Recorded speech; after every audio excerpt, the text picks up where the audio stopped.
So about a year ago, I took this life coaching training certificate thing to add that service to my practice as a licensed clinical therapist. And the person running the training started the training by bluntly saying, life coaching isn't therapy in any way. Therapy is just for people who don't want to get better and who just want to complain. And that was just such a profoundly shaming statement that erases vast, immense amounts of people's experiences, especially my own. And it was implying that those who go to therapy don't want to change, and those who offer therapy benefit from people who don't want to change. And it also implied that life coaching is the way. And I'm skeptical of anyone saying that the thing that they do is the only way, like unless you're the Mandalorian, and then it's okay. But don't get me wrong, I know the world of therapy is problemed, just like the world of life coaching is problemed. But to imply that all therapy is just for repetitious complaining is toxic positivity. And toxic about other people's experiences and positive about your own agenda. We're going to come back to that later. And I was wondering, how would I have felt hearing that statement in that training when I started my therapy, like when I was about 20 years old? Back then I was deep into like trauma therapy and doing my work. And what would it be like hearing that, especially from such a convincing person in authority who seemed like they had their life together, which is important for this video. Before therapy, it really didn't take much to sway me because as a trauma survivor, I didn't trust my own gut. I didn't trust my own reality, my own choices, my own interest, and I was super affected by the opinions of others, especially strong-willed, opinionated people. So what does all that have to do with toxic positivity or shame or trauma? So I'd like to define toxic positivity in like a couple parts. The first part is that the person being toxic is 1,000% sure that about what they're suggesting. To say that they have convictions is like a total understatement, which is a clue about their agendas. When the trainer was like yelling from the mountaintop that life coaching is the only path and therapy is a dead end created by both the client and the therapist. So they've got the answer. They're superior in that answer, and it's the only answer, which is a red flag. Even if the thing that they're suggesting is kind of sound, like there's nothing wrong with life coaching in and of itself, it's about where it's coming from and the person that it's coming from. So that's the first piece. The second piece is toxic positivity has a quality of denying your emotional experience. Say a client who just had a narcissistic parent refuse to come meet the newborn grandchild because they had dinner plans, and is told by a friend, it could be worse, is denying that client's emotional experience while selling it as like moralistic wisdom. But there's no bright side to that kind of re-traumatizing event that I just described. The third part is, in my mind, toxic positivity has a quality to it that makes things really nice and neat for the person being toxic. Say that statement, could be worse, you could not have parents at all. It shuts down the present upset about the parent not showing up for their newborn grandchild. It also puts the recipient on the spot by shaming them. And it's also like, see, I fixed it for you. You get what you get and you don't get upset. That vibe, that's for toddlers, not for adults. But it's nice and neat for the person giving advice. They don't have to get deep into your emotional mess. Right in the middle of my own trauma work, I opened up about my situation and my story to a girlfriend's mom who seemed super cool. She was like an old burnout from the 1960s. She went to Woodstock. She was an artist. She was super into astrology. And when I opened up to her and told her that I was in no contact with my family system due to the abuse, she stated, well, before you were born, we choose our parents in the prior astral plane. So you chose them. Back to those definitions that I just gave you. She's totally convinced that that's how things work. This is the way. She totally erased and dismissed my truth and kind of zany about how she went there, that the adult abuse doesn't matter because You kind of brought this upon yourself. And the third part is like, see there, I fixed the complexity of your pain about your childhood trauma and your abuse. You're now ready to drop out of that wacky childhood trauma group and reconcile with your family because you brought this upon yourself by the choices you made in another dimension.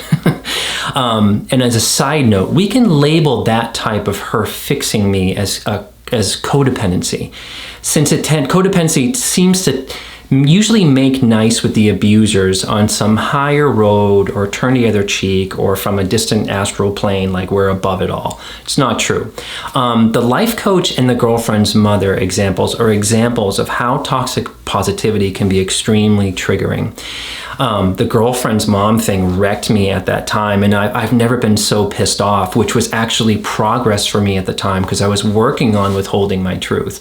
The life coach thing was like long after therapy and long after recovery, and as a clinician now, it was like, meh, like it's a super unprofessional thing to say, but I wondered where was that coming from for her, So I'd like to focus on some ways in this video about how we can cut through shame and cut through our trauma and spot toxic positivity for what it is and not be so affected by it. If you're new to me or new to the channel, welcome. If you like this video, feel free to hit some buttons on the screen. You really can't miss with any of the buttons, especially the like button, especially the subscribe button, because subscribing to the channel greatly supports the growth of the channel and creates a wider community around childhood trauma and childhood trauma recovery. And I'm also very excited to let you know that I've started a monthly healing membership community available through my website. We meet bi-weekly on Wednesdays for about an hour and a half for live Q&As over Zoom, just like regular Zoom sessions. I also send out weekly journaling prompts to keep members engaged. The prompts are usually about the videos, such as this one that I'm putting out. And you also get access to all my e-course work, including new e-courses that get generated. If you follow this white ball up here, that'll take you right to how to register on my website. You scroll down for a couple of posts, you'll see the post. And if you're interested in it, you can also email me for a 15% discount code. So here are a few toxic positivity statements that you might have heard before to make sure we're all on the same page about what that means to be toxic positivity. So if you've ever heard stuff like, sounds like you're choosing to stay negative, or did you know that smiling releases endorphins? Or holding on to all that is blocking your third eye and therefore your potential to transcend. You know what can help your relationship with your parents? Jesus. Or don't let your anger get in the way of having a loving family. So that's the statements or stuff. That's what it sounds like. Here's what being on the receiving end of toxic positivity is like for childhood trauma survivors. There's usually intense shame. Shame that we didn't think about that. Shame that maybe they're right. Shame that we're maybe overreacting to our upset once again, or we're just being negative and messy like the person is suggesting. We often interpret toxic positivity as a command versus crappy suggestions. There's also second guessing and anxiety around that stuff, like we'll flip-flop trying to figure out who was right, who was wrong, like we really wrestle with it, toss and turn about it. We also get caught up in something called dichotomous thinking, which is bouncing between polar opposites, similar to the last one, like, well, Patrick said that therapy changes his life, but then the life coach says that therapy is garbage, but then people on Reddit say this. So it's kind of exhausting. Another example of clues that were triggered to it is like false starts. What I mean by that is we can bounce from one suggested thing to another. One friend says keto, another one says vegan, one says buy organic, another one says it doesn't matter. So we have a bunch of false starts from our own second guessing ourselves and shame, and we create these reactive messes in our life that just don't really work. So here are 3 therapy ideas, not life coaching, about how to check our childhood trauma and shame and just let the toxic positivity like roll off our back and not engage. The first one is something I call everybody has their own path. And as childhood trauma survivors, we tend to not realize this. Our trauma caused shame, and it makes us worry that we're not acceptable to others, just like in our families. And we'll get caught up in FOMO, which is fear of missing out, and abandonment, and especially like what others think about us. I think we've all had a friend that we've looked up to that seemed to have it more together than us. And they may have been like a surrogate kind of coach to us. That friend who could give us advice about our horrible love life because they might have had it more together. Due to being in a deficit of self-love and self-acceptance from our childhood trauma, we might try to assimilate or be absorbed into the lives of others that we want to be around, and not catch the other person's dysfunction as if we have the market cornered on dysfunction, like nobody else is, but we've got it down pat. Because we've made the stakes so high in such relationships by giving people a lot of power over us, whether we're acceptable, we default to them. And their path is now our path if they would just let us be on it. So that word default is huge. As trauma survivors, many of us have defaulted to friends or coworkers or professors or religious people or guides. Either the woo-woo kind of guide or the monotheistic kind of guide, doesn't really matter. We'll just automatically jump on their path for not having one of our own, and like the fear of we're not on the right track in life. Trauma also results in struggling to have developed an identity and selfhood, which it's actually impossible in our family systems if they're abusive and toxic to develop them. So it takes time to figure out that we're actually somebody with beliefs and opinions and thoughts. Took me a long time. So working on this is to realize differences and separating between what works for that friend and what actually works for us. Everyone has their own path. That can involve anything from it being okay for you to not like the Beatles, to not going on that yoga retreat because that's actually your friend's thing, that's not yours. So when someone tells us to meditate in context of our childhood trauma, and we've tried, but we just can't make that a wellness thing for us, you can say, that doesn't work for me, instead of sitting with the frustration, or worse, letting our inner child feel like they've got something wrong again. It's kind of a very powerful phrase, that doesn't work for me, but I appreciate it. So moving on to the second therapy suggestion is mental boundaries. There are physical boundaries, which is like, I don't touch you, you don't touch me. There's emotional boundaries, which are like, I'll be responsible for my feelings, you're responsible for your feelings. So what are mental boundaries? They're essentially the whole focus of this video. Someone with solid mental boundaries feels safe in disagreeing. They're sovereign in their opinions, but they can also recognize the opinions of others. And growing up in childhood trauma and abuse with the toxic family system, the mental boundaries are extremely porous. Toxic parents don't want individuals. They want compliance and recognition, like being recognized, the parents being recognized. We're not safe to disagree or talk back, and we're also being controlled as kids about how to feel and how to think. Some examples. So when you grow up in dogma, like in extreme religion or in a cult where the control and abuse is around specific values and beliefs, there's no boundary. It's also like brainwashing or just like inserting software in a kid's mind for them to just repeat indefinitely. So when you grow up with a toxic parent that, say, trashes the opposite gender or their own gender, like don't trust your father because he's a man, or all women are manipulative. As kids in that mess, we might see through that stuff a little bit. We might ask, why does God say I'm born bad? Or are all women really that untrustworthy? My teacher's really nice and she's a girl. And as kids, like say before puberty, we're not safe to ask those questions or rebel. And toxic parents aren't sane enough or safe enough to answer those questions in healthy ways. So over time, we often lose little bits of our curiosity or our light that would actually lead to healthy critical thinking, which is crucial in this world. You can see it in our politics in America, where people choose drama or choose authoritarianism or choose like sort of black and white thinking instead of thinking for themselves. We weren't growing up in systems that celebrated differences, or even like to have the right to not like pepperoni on your pizza because you had to avoid conflict and mess. We had to be compliant for the parents' benefit because they actually couldn't handle parenting.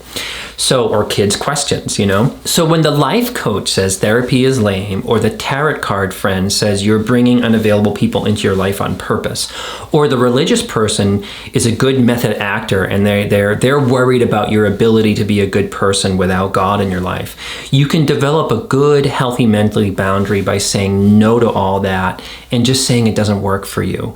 Even better to parent your inner child that someone's opinion isn't a command. And opinions are like buttholes. Everyone's got one. So the third one I'm moving on to is this idea of, what do you think? I remember how my mentor would ask me that question. The way she asked it was, or the way she implied the question was just beautiful. It's like she was saying to me, you're safe to think for yourself now. And what do you think? I'm asking you right now, what do you think when the half-safe family member says, yeah, but family's all you have, right? Or yeah, but she's your mom. What do you think when that person in your life tells you that church or yoga or keto or looking on the bright side or tell you that you're the one attracting chaos in your life? What do you really think about that? You're safe now to think for yourself, but that wasn't true growing up. This is really where shame and trauma kind of hit the road in our adult lives. And growing up and all that, we're shamed for liking the music we like. We're shamed for not thinking of others enough. Where the trauma was about being gaslit so much about the family that we've marinated in what I think is the worst part of childhood trauma, which is self-doubt and abuse around perception. So going back to the next thing is self-doubt. Who am I to say that my family is abusive? Who am I to say that my dad isn't right, that my narcissistic mom has a point? Who am I to know about anything? Who am I to know that I deserve respect? Does anyone get respect? Does that sound familiar? That is a childhood trauma defense, actually. It's like the fawning mechanism. So later, this becomes in our adulthood. Who am I to judge the person who might be scamming me? Maybe they're really in trouble. Who am I to think that my partner is abusive? I usually get things wrong. The wild part about this one, really want you to take this in, is that there's usually a small part of us that is aware that we're being scammed. There's a small part of you that knows what abuse is. There's a small part of us that knew something was off in our family system. We just didn't have the right to be on our own path with good mental boundaries, and we definitely weren't safe to know what we really think. I needed a lot of help with that. So when someone drops some toxic positivity on us and we feel self-doubt or shame or anger, or we kind of check out, that's the inner child reacting to the crappy statements or advice or like covert judgment and the toxic positivity. But no matter how small, there is actually a conflict in us, just like Star Wars. There's really a part of us that's like, ugh, church doesn't work for me. In fact, it's part of my abuse. Or, ugh, meditation doesn't work for me, or that's not what I need, or why I'm talking to you about this. The bright side doesn't help me deal with my abusive sibling, and it could be worse. It is worse, you know? That conflict is telling you something, but the shame caused by the childhood trauma usually takes over, and historically we give in. So we have to cultivate that tiny part of us that knows, because it's really like our trusty compass. Pause. Try to get some space. Try to do some writing about what you actually think before getting reactive or giving in to the toxic positivity. So some final thoughts.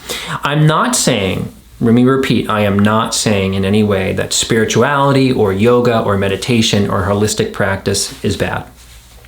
What I am saying is that when they are used as toxic positivity, that erases our eternal experience or erases our truth. I'm also saying that for trauma survivors, there's really a time and a place for everything. I couldn't meditate or embrace a deeper sense of spirituality or even check my own negative attitude until I dealt with and did work around my childhood trauma. It's like first things first. And I couldn't really benefit from holistic or spiritual or attitude changes or take them into my heart to have any real impact until my survival strategies were processed or acknowledged or validated by others and myself. Some childhood trauma survivors can make all of those things work, which is great. But the point of this video is that toxic positivity implies that the thing that the person is suggesting should work for everybody. Therapy doesn't work for everybody. But I'm not gonna, shame people or act morally superior to them or gaslight them that it should work. And it must be something wrong with them, the reasons why it doesn't work. Therapy is problemed. And coming back to that life coach, she was actually cool despite that wacky start to the training, and she was actually really good at what she was teaching, but I could take the good and separate, which was something that I couldn't always do. The statement she made about therapy could have been like her own negative experience in therapy. Maybe that was like her truth, or something like a mentor or another life coach kind of got her drunk on that idea that life coaching is the solution to humanity's ailments. And there's the agenda. So that's what I mean by that. While I had a totally different experience in therapy because I had a really good therapist, I can see multiple truths, which wasn't really possible for me when I had unhealed trauma and shame. And the mother of that old girlfriend, same thing. An agenda was about her truth, like that she was so jazzed up about astrology that she found the answer in life. But like her agenda came before my truth, which is a lot like a fundamentalist cult or a fundamentalist religion. So I really hope that this video was helpful to you or thought-provoking. I would love to hear it about in the comments for a nice discussion. And as always, may you be filled with loving kindness. May you be well. May you be peaceful and at ease. And may you be joyous. I will see you next time.